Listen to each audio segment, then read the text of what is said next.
नमस्कार, news nation के digital platform पर लाइव है और आईपीएल 2023 में बुधवार यानी कि 3 मई के दिन 3:30 बजे एक मुकाबला लखनऊ सुपर जायंट्स बनाम चेन्नई सुपर किंग्स के बीच ये मुकाबला था, लेकिन बारिश की वजह से मैच पूरी तरह से धुल गया। यानी कि एक एक पॉइंट्स दोनों ही टीमों को दे दिया गया। चेन्नई को भी 1 पॉइंट मिला, वहीं दूसरी तरफ लखनऊ सुपर जायंट्स को भी 1 पॉइंट मिला। इसके बाद लखनऊ सुपर जायंट्स दूसरे नंबर पर है पॉइंट्स टेबल में 11 अंकों के साथ और चेन्नई तीसरे नंबर पर है सेम 11 अंकों के साथ ही। और जिस तरीके का ये शुरुआत थी, लग रहा था कि भाई अगर ये मैच पूरा होता तो चेन्नई इस मैच को अपने नाम कर लेती, लेकिन जहां तक बात एलएसजी की है तो उन्होंने भी अपने स्कोर को एक्सेलरेट कर दिया था। आखिरी 5 ओवरों की बात करें तो 62 रन के आसपास, 60 रन के आसपास लखनऊ सुपर जायंट्स ने बनाए थे आखिरी 5 ओवर में, जहां से लग रहा था कि शायद ये पिच उतनी भी कठिन नहीं है जितनी शुरुआत में नजर आ रही थी। बिल्कुल, और इसका क्रेडिट आई थिंक आयुष बदौनी को देना पड़ेगा, जिस तरीके की बैटिंग की उन्होंने लास्ट में आकर, क्योंकि लगा ही नहीं था एक समय कि यार ये लखनऊ सुपर जायंट्स की 100 रन बना सकती है। बट आयुष बदौनी आए, उन्होंने एक अलग खेल दिखाया उस विकेट के ऊपर, उसी विकेट के ऊपर जिस विकेट के ऊपर आपके बैट्समैन एक के बाद एक बैट्समैन आउट हो रहे थे और एक समय आपके 44 पर 5 आउट हो गए थे। वहां से आयुष बदौनी ने 5 विकेट गिर चुके थे और आयुष बदौनी की पारी भी इस वक्त आपको आपकी स्क्रीन पर नजर आ रही होगी। 33 बॉलों का सामना करते हुए 59 नाबाद रन बनाए, 178 के आसपास का स्ट्राइक रेट, 2 चौके और 4 छक्के इन्होंने लगाए हैं। और 1 मैन आर्मी आप कह सकते थे लखनऊ सुपर जायंट्स के लिए चल रहे थे और लगभग अपनी टीम को एक अच्छे स्कोर तक ये पहुंचा चुके थे। हालांकि बारिश उसके बाद रुकी ही नहीं। जब बारिश शुरू हुई, हालांकि पहले भी मैच में बारिश हुई थी, लेकिन जब मैच रुका तब 19.2 ओवर में लखनऊ सुपर जायंट्स 125 रन बना चुकी थी 7 विकेट के नुकसान पर। उसके बाद लगा उम्मीद थी कि शायद ये मैच शुरू होगा, लेकिन मैच शुरू नहीं हुआ। मनन वोहरा की बात करें, 10 रन बनाए 11 गेंदों का सामना करते हुए। आज पहली बार आईपीएल 2023 में इन्हें मौका मिला था, क्योंकि केएल राहुल इंजर्ड है, वो इस मुकाबले में नहीं खेल रहे थे और इस मुकाबले की कप्तानी कर रहे थे कृणाल पांड्या। और कृणाल पांड्या भी सोच रहे होंगे कि यार मेरी कप्तानी आते ही बारिश आ गई, और इंद्र देवता भी मतलब कुछ ना कुछ। पांड्या भी फ्लॉप साबित हुए आज। बिल्कुल, कृणाल पांड्या पहली ही गेंद पर जिस तरीके से उनका विकेट चला गया, तो निश्चित तौर पर इनको भी अपने अंदर कुछ ना कुछ चेंजेस, जिस तरीके से चलिए गेंदबाजी कर रहे हैं, बल्लेबाजी भी कर रहे हैं, लेकिन उतनी छाप अभी तक छोड़ नहीं पाए इस सीजन में जितनी वो मुंबई इंडियंस के लिए जो काम करते थे हार्दिक पांड्या के साथ मिलकर, वो यहाँ अभी तक लखनऊ सुपर जायंट्स के लिए काम उतना कर नहीं पा रहे। इसके अलावा काइल मेयर्स, देखिए ये मुझे पता था कि लखनऊ की पिच पर इनका बल्ला जो है मेरे हिसाब से नहीं, मुझे लग रहा था कि बोलेगा, और वैसा ही कुछ देखने को भी मिला। 17 गेंदे 14 रन, इनके टाइप की विकेट थी भी नहीं है। इनफैक्ट इन्होंने टाइम तो खैर लिया था शुरुआत के लिए कि हो सकता है कि वो वापस आएंगे, रंग में आएंगे, लेकिन वो नेचुरल क्रिकेट जो उनकी शैली है, वो तेज खेलने की, अटैकिंग क्रिकेट खेलने की है, उसमें वो कामयाब नहीं हुए और सिर्फ 14 रन बना सके 17 गेंदों पर। और निकोलस पूरन, आज ऐसा पहली बार हुआ कि 31 बॉल्स में 20 रन बनाए इन्होंने और कोई चौका नहीं, कोई छक्का नहीं। ये क्योंकि विकेट ही ऐसा था आपके ब्लैक स्टोन के ऊपर, ये मैच विकेट ऐसा था, लेकिन दूसरी तरफ विकेट देखिए आयुष बदौनी ने जो करके दिखाया, क्या विकेट ऐसा था। उसके बाद थोड़ा विकेट धीमा हो गया था, उनके बाद अच्छे से गेंद बल्ले पर आ रही थी, तो फिर तो लखनऊ सुपर जायंट्स बच गई। मतलब हाँ, ये तो आप सकते हैं, आप पतली गली से आप निकल गए बारिश के आड़ में, नहीं तो ये चेन्नई सुपर किंग्स ये टारगेट को चेज कर लेती आसानी से, ऐसा प्रतीत हो रहा था। हालांकि आईपीएल में इस तरीके के मुकाबले देखने को मिल रहे हैं लगातार, जहां पर लो स्कोर भी डिफेंड किए जा रहे हैं, लेकिन चिराग ये बार-बार चीजें नहीं होती। आपने ठीक है 127 डिफेंड किया था आरसीबी ने, बट ये चीजें बार-बार नहीं होती। और आज सीएसके के पास अच्छा मौका था पॉइंट्स टेबल में भी आप ऊपर आने का, लेकिन अनफॉर्चुनेटली ये मैच नहीं हो पाया, दोनों को 1-1 पॉइंट्स दिया गया। लेकिन आप मोइन अली देखिए, पिछले मैच में भी आपकी टीवी स्क्रीन पर है इस वक्त मोइन अली, उन्होंने 4 विकेट निकाले थे लास्ट मैच में अगेंस्ट एलएसजी, और आज भी क्या बॉलिंग की उन्होंने। और एमएस धोनी को भी क्रेडिट दूंगा मैं, क्योंकि वो लेकर आए मोइन अली को और जो एक्सपेक्ट किया था वैसा ही उन्होंने बॉलिंग की। 4 ओवर 13 रन और 2 वेरी इंपॉर्टेंट विकेट लिए उन्होंने। बिल्कुल, और इसके अलावा बात करें दीपक चार, देखिए ये महंगे साबित हुआ। आयुष बदौनी ने इनकी पिटाई, का पहला मैच था, अभी वापस आए हैं, कमबैक किया है, थोड़ा आसान नहीं होता वो लाइन और लेंथ पकड़ना किसी भी गेंदबाज के लिए, क्योंकि जब आप रेस्ट होकर वापस आने की कोशिश करते थोड़ा 1-2 मैच लगेंगे इसमें। बिल्कुल, महेश तीक्ष्णा शुरुआत में लग रहा था कि बहुत ज्यादा अच्छे साबित होंगे इस विकेट पर, अच्छे साबित हो भी रहे थे, लेकिन बाद में तो इनकी भी पिटाई की गई।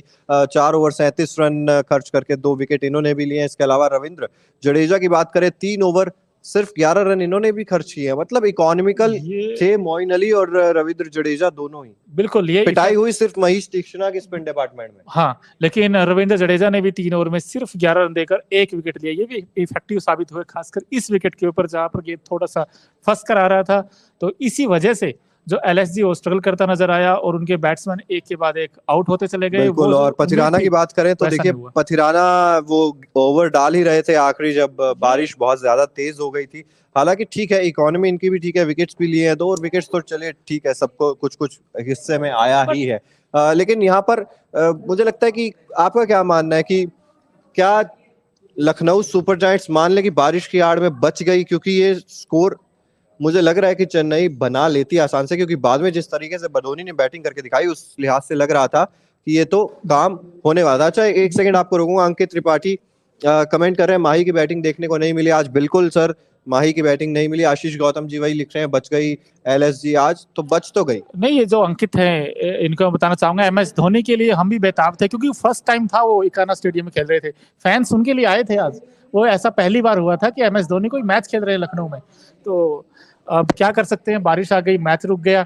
लेकिन ये है कि अब जो एलएसजी बचने वाली बात है वो इसलिए है क्योंकि एलएसजी के जो बैट्समैन है वो इस तरीके से तो नहीं जीत सकते, क्योंकि वो फेलियर है टोटली टॉप ऑर्डर का।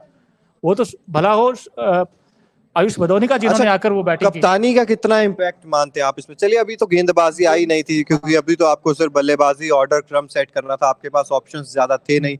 आप मनन वोहरा के साथ गए, वही एक ऑप्शन दिखाई दे भी रहा था। हालांकि क्विंटन डिकॉक थे इस टीम में, लेकिन वो एक विदेशी खिलाड़ी आपको रिप्लेस करना था, इस वजह से शायद नहीं मनन वोहरा को लाए। लेकिन कृणाल पांड्या, आज टेस्ट था उनकी कप्तानी का, लेकिन आज तो बारिश ने उनका खेल खराब कर दिया। लेकिन वो गेंद ही बहुत अच्छी थी मोइन अली की। गेंद एकदम से जिस लेंथ पर पड़ी, जिस स्टेप पे पड़ी, वो उस लाइन को कंप्लीटली मिस कर गए और गेंद ने आउटसाइड एज लगा। और उसके बाद क्या बढ़िया कैच पकड़ा अजिंक्य रहाणे ने फर्स्ट लीग पर।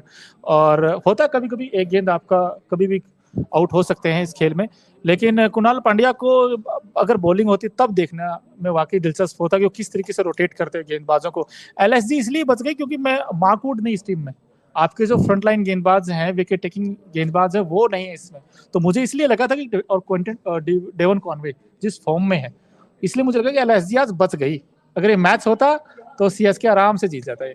बिल्कुल, सीएसके आराम से जीत जाता, लेकिन तारीफ आयुष बदोनी की आप जितनी करें उतनी कम है, क्योंकि ऐसे विकेट्स पे अच्छे शॉट्स खेलना और लगातार अपने आप को बैक करना कि मैं इस विकेट पे शॉट्स खेल सकता हूँ, वो चीज एक अच्छी, एक पॉजिटिव चीज निकल कर आई। और यंगस्टर है, अभी ऐसी अगर कुछ पारियां खेलेंगे तो अपने आप में और भी कॉन्फिडेंस लेकर आएंगे, जिस तरीके से बल्लेबाजी कर रहे हैं। बिल्कुल, आयुष बदौनी ने देखिए शुरू में टाइम लिया उन्होंने, ऐसा नहीं कि आते ही उन्होंने फायर स्ट्रोक खेले, लेकिन समय लिया। उसके बाद फिर धीरे धीरे जैसे ही मैच 16वें-17वें ओवर तक पहुंचा, उसके बाद उन्होंने अटैकिंग क्रिकेट खेली और 4 छक्के लगाए उन्होंने। और वहां से जो मोमेंटम था वो चेंज हो गया था। रनों का जो स्कोर था वो 110 होने के बाद उन्होंने फिर बड़े बड़े हिट लगाए, तो स्कोर जो 127 हुआ था फिलहाल। और हम आपको यही बता दें, मैच रुकने से जस्ट पहले गेंद पर पथिराना ने विकेट निकाला था, कृष्ण गौतम का उन्होंने विकेट निकाला था। लेकिन फिलहाल ये मैच ड्रॉ हुआ है, दोनों टीमों को एक एक पॉइंट्स मिला है। सीएसके और एलएसजी के बीच ये मैच था, लखनऊ के इकाना स्टेडियम में खेला गया था। चिराग जी, अब आगे क्या? आगे देखिए, अभी तो एक टीम दूसरे नंबर पर है, एक टीम तीसरे नंबर पर है, एक अंक मिला है। चेन्नई खुश नहीं होगी, मुझे लग रहा है लखनऊ खुश होगी, क्योंकि एक अंक तो उन्हें मिल ही गया। अब आप टॉप 4 में कोई पिक्चर्स क्लियर दिखती है आपको, जो टॉप की 4 टीम है? देखिए, निश्चित तौर पर लखनऊ के लिए ये फायदा है, जिसका मतलब ये है कि शायद आरसीबी के लिए आप इसे नुकसान मान सकते हैं। जितनी भी टीमें यहाँ पर 10 अंकों पर थी ना, उनके लिए थोड़ा सा ये है कि भाई अगर लखनऊ यहाँ पर 10 ही अंकों पर रहती तो फिर फायदा होता जो अभी 10 पर है उन टीमों को। लेकिन लखनऊ 11 पर पहुंच गई है। ये एक अंक मुझे लग रहा है डिसाइडिंग फैक्टर हो सकता है प्लेऑफ की रेस में, और ये एक अंक लखनऊ सुपर जायंट्स को प्लेऑफ में पहुंचा भी सकता है। बिल्कुल पहुंचा सकता है, क्योंकि अब कठिन होती जा रही है प्लेऑफ की रेस। हर टीम के लिए हर मैच एक कड़ा और बड़ा मैच हो गया है। अब जैसे आज परीक्षा है, वो हर मैच अभी जो इस वक्त हम अगर पंजाब और मुंबई की मैच की भी थोड़ी सी बात करें तो बिल्कुल पंजाब अच्छी स्थिति में देखिए नजर आ रही थी। शुरुआत ठीक हुई थी, लेकिन विकेट्स क्योंकि गिर रहे हैं एक तरफ से, लेकिन फिर भी अच्छी कंडीशन में अभी भी यहाँ से अगर स्कोर बना ले। लेकिन अगर वापस आए इस मुकाबले पे, अभिषेक यादव जी भी कमेंट कर रहे हैं, एमआई शायद लिखना चाहते हैं, और क्योंकि सीएसके की बॉलिंग अटैक हमने देखी और लखनऊ की विकेट पे हम जानते थे कि सीएसके के गेंदबाज कमाल करते हुए हमें नजर आएंगे ही आएंगे, क्योंकि पहले भी इस चीज की चर्चा कर रहे थे हम, क्योंकि यहाँ पर जिस तरीके से आरसीबी ने स्कोर डिफेंड किया था लखनऊ की इस पिच पे, तो कारगर साबित होते यहाँ पर चेन्नई के स्पिनर्स भी। तो इस वजह से मुझे लग रहा है कि ये जो प्रदर्शन है वो निकल कर आना ही था।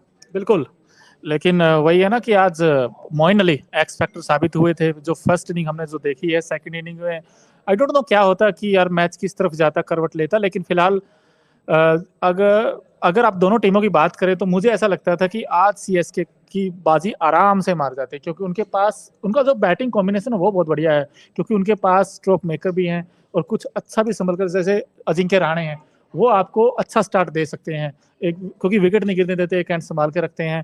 और डेवन कॉनवे अगर शुरू में ही अच्छे रन बना देते, आकर जो पावर प्ले का अच्छा यूज कर लेते, तो सीएसके के लिए तो और आसान हो जाता। बिल्कुल, देखिए तुषार देशपांडे की भी यहाँ पर थोड़ी तारीफ करनी होगी, क्योंकि एक ही ओवर एक ही दिया उन्हें, लेकिन सिर्फ एक ही रन खर्च किया था। क्या रीजन था कि उन्हें एक और ओवर नहीं दिया गया? क्या यही कि स्पिन डिपार्टमेंट अच्छा कर रहा है तो आप स्पिनर से ज्यादा ओवर करवाइए? आई थिंक एमएस धोनी के दिमाग में यही चीज थी कि कब वो मोइन अली को लेकर आएंगे, क्योंकि वो प्रेशर था, उन्होंने 4 विकेट्स निकाले थे, उनको ये लगा था कि मोइन अली आएंगे और विकेट लेंगे। लेकिन तुषार देशपांडे ने एक ओवर में सिर्फ एक ही रन दिया था, उसके बाद उन्हें ओवर ही नहीं दिया। हो सकता है शायद वो एंड चेंज कराना चाहते हो, या कोई स्पिन के साथ वो ज्यादा रिलायबल थे, उनको पता था कि स्पिन विकेट निकालेगा, क्योंकि विकेट ही ऐसा है। If you compare to the seamers and spin department, I think spin गेंदबाजों ने विकेट निकाले हैं, और स्टोरी भी यही रही है। पिछले मैच में हमने देखा था विनंदु हसरंगा ने विकेट निकाले थे, तो इसलिए उनको उम्मीद थी कि स्पिनर आएंगे और विकेट लेंगे, और वैसे ही कुछ। बिल्कुल, और गेम को महेंद्र सिंह धोनी से ज्यादा बेहतर कौन पढ़ सकता है कि आपको कब किसे गेंदबाजी करवानी है, क्योंकि इतना ज्यादा एक्सपीरियंस अपने साथ लेकर चलते हैं महेंद्र सिंह धोनी, और पल पल में किस गेंदबाज का कब इस्तेमाल करना है, कब आप विकेट्स निकाल सकते हैं। लेकिन आयुष बदोनी का जवाब आज चेन्नई के किसी गेंदबाज के पास भी नहीं था। क्या चीज अलग थी आज आयुष बदोनी की बल्लेबाजी में जो आपको लगता है कि उन्हें